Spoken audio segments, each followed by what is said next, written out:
Well, hello there, and welcome to day 51 of A Film a Day with me, Jordan Woodley. And today I am covering the Peter Strickland film In Fabric. Man, I really needed a bit of surrealist horror. I forgot how much these strange, off-kilter, don't quite know where your feet are films. I forget how much they appeal to me and my particular kind of horror sensibilities. As I mentioned, horror has always been a massive passion of mine, but I veer more towards things that are psychological or cerebral rather than something that's more, you know, your traditional slasher or your sort of demonic possession or something. Just I do like those kind of films, but if I want something that really appeals to me, I veer more towards things that are strange and you can't quite place them. Peter Strickland is without doubt the I don't want to be too hyperbolic about it, but he is really becoming the British David Lynch. At least it feels that way. I originally came across his earlier film, Barbarian Sound Studio, gosh, about 6 or 7 years ago, and that's very much a case of a film that starts very normal and slowly becomes, as layers get stripped away, becomes, quite indefinable and strange and off-kilter. Whereas in Fabric, now years on, really is much more, it feels like he's more comfortable in being able to just begin with this surreal, dreamlike experience from point one, and you just have to trust that this is the journey we're going on with him. When I say David Lynch, I'm sort of talking very much in the dream aesthetic of it. There's something very Peter Strickland has this real dream-like quality, at least in Barbarian and in Fabric. I do need to see the Duke of Burgundy, but the sense I get, at least between those two films, is like with a David Lynch, you get this sense that the plot doesn't really matter. I mean, I will just quickly throw it at you, which is there is a haunted dress that goes from person to person, and things happen to those people of a horror, ghost-like nature that builds to this dark climax. But frankly, the plot isn't the relevant aspect, because when you get from the A to the B, elements of it, it's very, and in the hands of any other kind of filmmaker, it could be very standard, very unremarkable. But with Peter Strickland, it very much is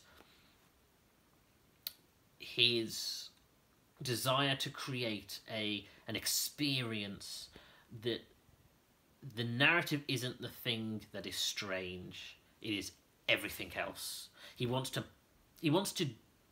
subvert your expectations in regards to what you're expecting in terms of horror, or where the threat comes from. You just get this sense that everything in this world is strange. The whole thing is structured by this woman named Mrs.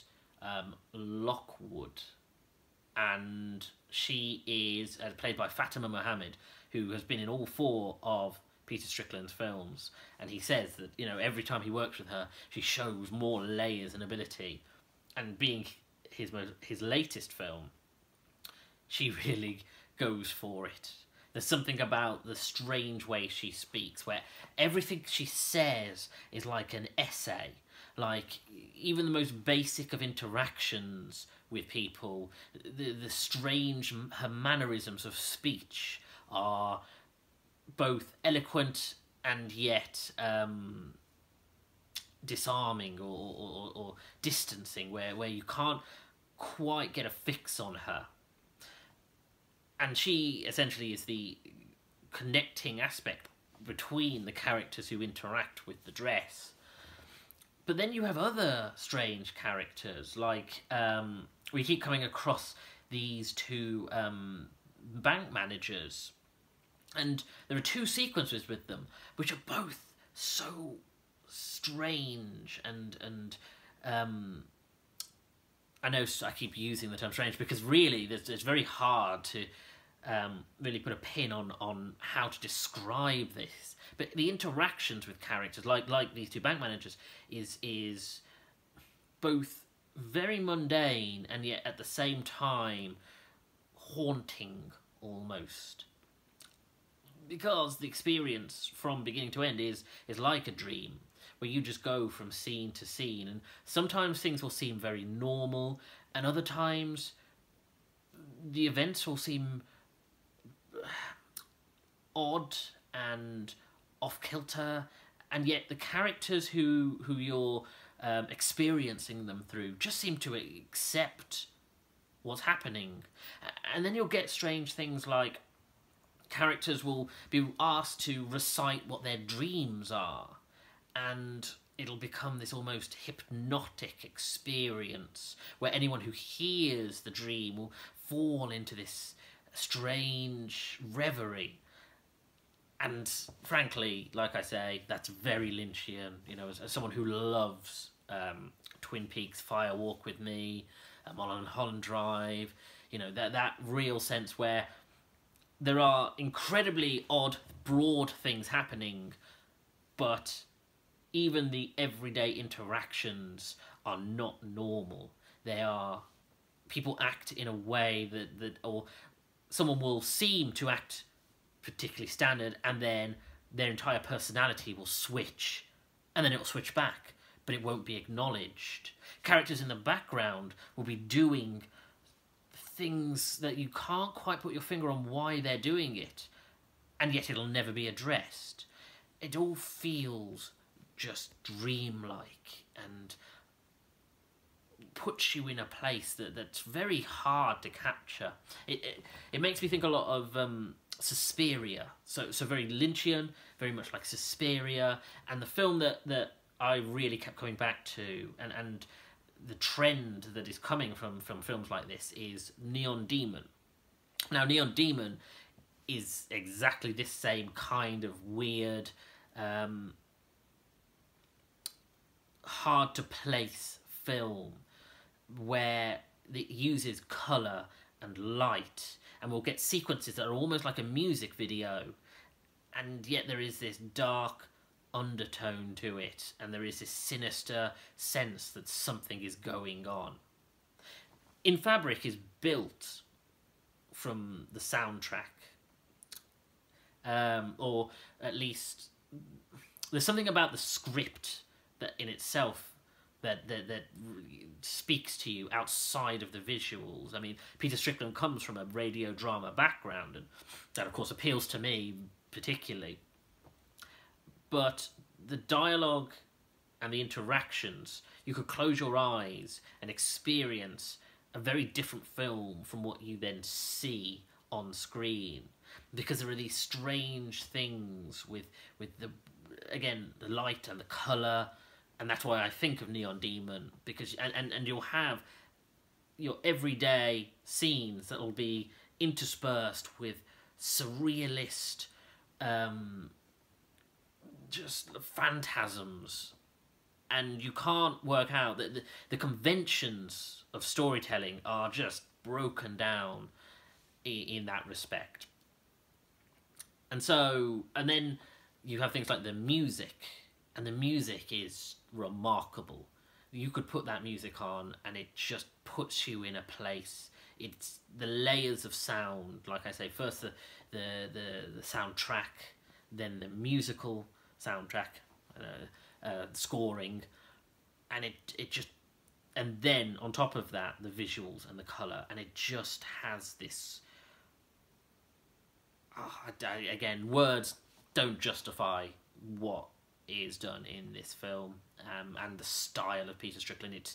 It's unique. There is nothing like it. I might infer things like David Lynch, Suspiria, Neon Demon, but they are their own beasts, and Peter Strickland is really someone to look out for. I do really look forward to seeing the rest of his career trajectory, because it makes me think of the director of The Favourite, who of course before that did films like Dogtooth and then The Lobster. And if you were to watch The Favourite and say, oh, I would like to go back and watch some of his back catalogue, you would have a very difficult experience, because you would end up looking at The Lobster, which is half mainstream but also very strange, and then you have films like Killing of a Sacred Deer and Dogtooth, and they are not for the mainstream. And similarly, I feel like Peter Strickland will go in that direction, where he might make some more conventional stories, but I think this is his heart, and he wants to make these just works of artistry that are his and his alone, and he takes you on a journey that is one that is happening in his mind, complete non-sequential storytelling that is just events that you just have to accept that this is the world you are in. No, I will say that this is not for everyone. This is definitely made for me. I love this. I really do. I don't even think it's that good in terms of horror conventions. I think there are better horror films, but what it is it was made for me. But saying that, I don't think it is for everyone, and I do think it's going to be something where people will know within minutes whether they like this or not. They'll watch a scene and they will know, oh, this weirdness is not for me, or completely sold on it. And yes, I was the category of people who were completely sold on this. So yeah, fantastic. Well, I'll see you again. Take care.